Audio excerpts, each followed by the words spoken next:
Lah, nggak ada angin, nggak ada hujan, diem-diem Vivo ngerilis HP ramah kantong nih, tapi tetap punya desain dan performa yang mantep.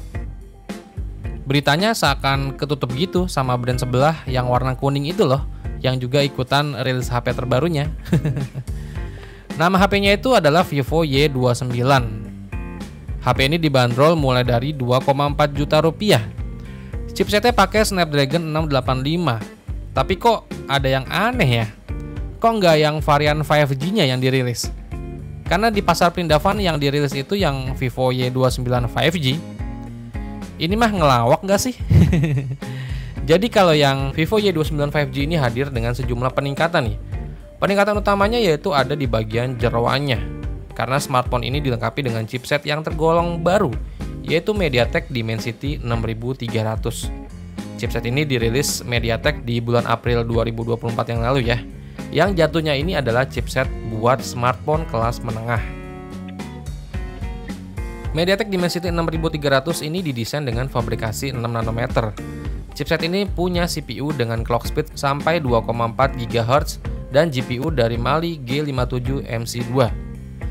Vivo Y29 5G ini baru dirilis buat di pasar negara perindavan aja ya, dan dirilis dalam 4 varian konfigurasi RAM dan internal memori, yaitu ada RAM 4GB, internal memori 128GB, RAM 6GB, internal memori 128GB, terus RAM 8GB, internal memori yang sama 128GB, dan yang paling tinggi RAM 8GB, internal memori 256GB.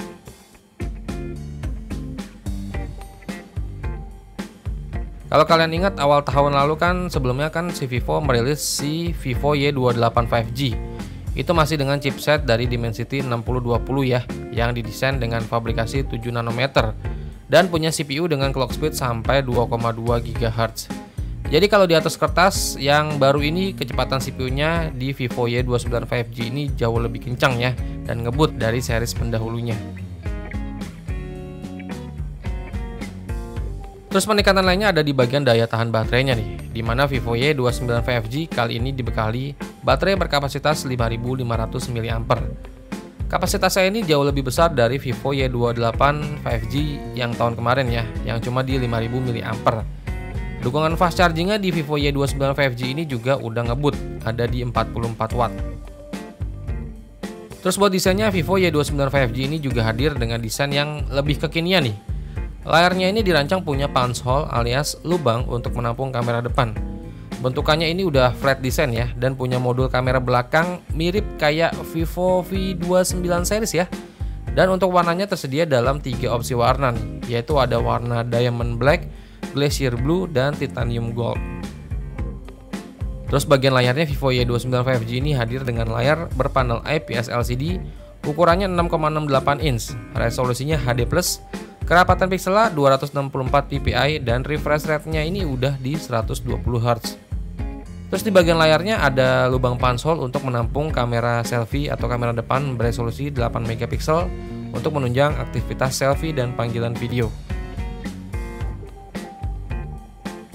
Terus di bagian kamera belakangnya Vivo Y29 5G ini dibekali 2 setup kamera belakang. Terdiri dari kamera utama resolusinya itu 50 MP dan satu lagi ada kamera depth sensor beresolusi 0,8 MP.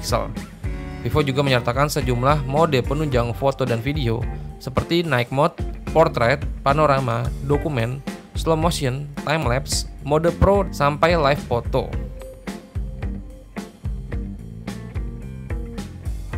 Vivo Y29 5G ini berjalan dengan sistem operasi Android 14 yang dilapisi user interface FunTouch OS 14 terbaru. HP ini juga dibekali sejumlah fitur lainnya seperti konektivitas 5G, sertifikasi ketahanan debu dan air dengan rating IP64, dual SIM 5G, Wi-Fi, Bluetooth 5.4, USB Type-C, dan masih ada colokan audio jack 3,5 mm. Terus buat harganya dari Vivo Y29 5G yang kebetulan udah dirilis duluan buat pasar di negara perindavan. Jadi untuk Vivo Y29 5G untuk varian terendah RAM 4GB, internal memori 128GB itu dibanderol di angka Rp13.999 atau sekitar 2,6 juta ya kalau kita konversiin ke rupiah. Dan untuk varian paling tinggi RAM 8GB, internal memori 256GB itu dijual sekitar 3,8 juta rupiah. Harga yang sangat menarik ya. Kalau menurut gue ini ya menarik banget sih. Akhirnya Vivo berhasil merilis HP yang udah 5G di angka 2 jutaan. Mantep sih ini. Tapi tidak dengan pasar Indonesia yang lagi-lagi blunder. HP 2 jutaan tapi masih pakai chipset yang lumayan jadul, Snapdragon 685. Ya, semoga Vivo Indonesia nantinya juga merilis yang versi 5G-nya ya, biar nggak kegocek terus.